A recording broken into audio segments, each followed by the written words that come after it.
Assalamualaikum warahmatullahi wabarakatuh. Perkenalkan, nama saya Widya Dwi Ramadhani, nomor absen 31, kelas 9A, akan menjelaskan tentang materi penanggalan Jawa dan seni bangunan masjid. Peta konsep dari materi ini adalah 1. Penanggalan Jawa, 2. Seni bangunan masjid. Pertama-tama, saya akan menjelaskan terlebih dahulu penanggalan Jawa. Penanggalan Jawa atau kalender Jawa adalah sistem penanggalan yang digunakan oleh Kesultanan Mataram dan berbagai kerajaan pecahannya serta yang mendapat pengaruhnya. Penanggalan ini memiliki keistimewaan karena memadukan sistem penanggalan Islam, sistem penanggalan Hindu, dan sedikit penanggalan Julian yang merupakan bagian budaya Barat.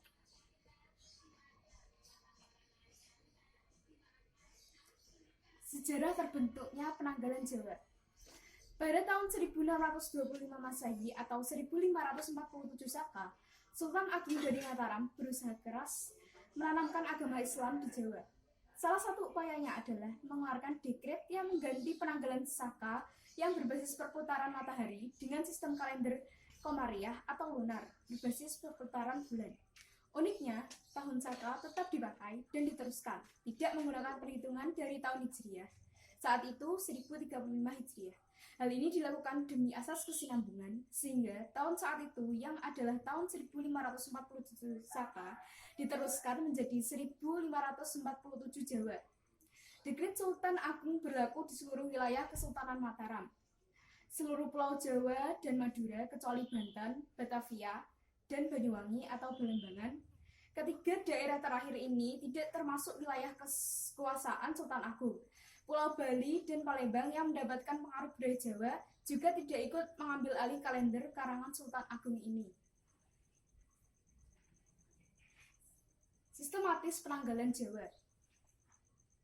Yang pertama, kalender Jawa mempunyai siklus 8 tahunan atau 1 windu.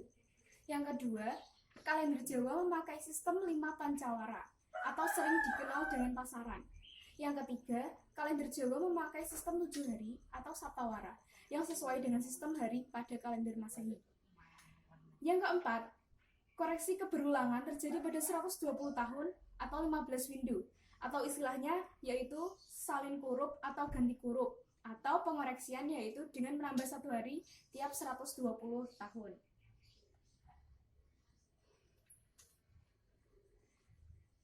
Bisa kita lihat pada gambar ini merupakan kalender Jawa. Hari, dinten atau dino, sama seperti halnya sistem kalender Masehi. Penanggalan Jawa juga memakai sistem pembagian hari menjadi 7.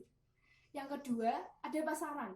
Seperti halnya pada penanggalan Masehi, masyarakat Jawa juga membagi hari menjadi 5 atau sering disebut dengan pasaran. Yang ketiga, neptu, penilaian bobot angka dari suatu pasaran. Yang keempat, bulan atau sasi. Bulan atau sasi dalam bahasa Jawa mempunyai jumlah sebanyak 12 bulan. Materi yang berikutnya adalah seni bangunan masjid. Penyebaran Islam di suatu daerah di Indonesia ketika Islam masuk ditandai dengan dibangunnya masjid sebagai tempat beribadah dan tempat berdakwah. Selain itu, masjid menjadi wujud seni bangunan Islam yang memegang peranan penting pada perkembangan arsitektur di Indonesia, terutama seni arsitektur Islam. Wujud akulturasi terlihat dalam masjid kuno, yaitu dilihat dari bentuk bangunan, menara, dan letak masjid.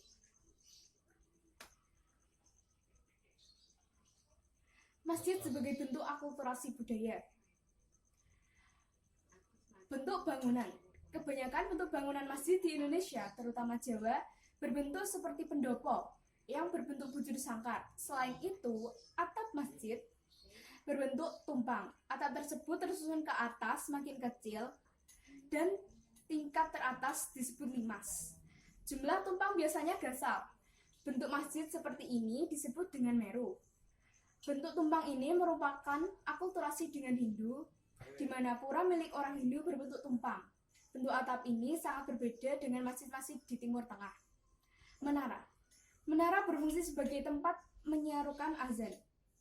Bentuk akulturasi ini terlihat pada menara Masjid Kudus yang terbuat dari terakota yang tersusun seperti candi.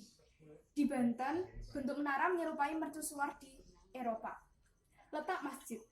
Selain bentuk masjid dan menara, letak masjid juga memiliki ciri khusus.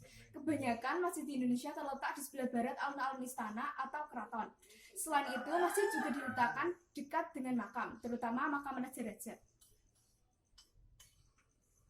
Sekian apa yang dapat saya sampaikan. Saya mohon maaf apabila terdapat salah kata atau kekurangan. Saya akhiri. Wassalamualaikum warahmatullahi wabarakatuh.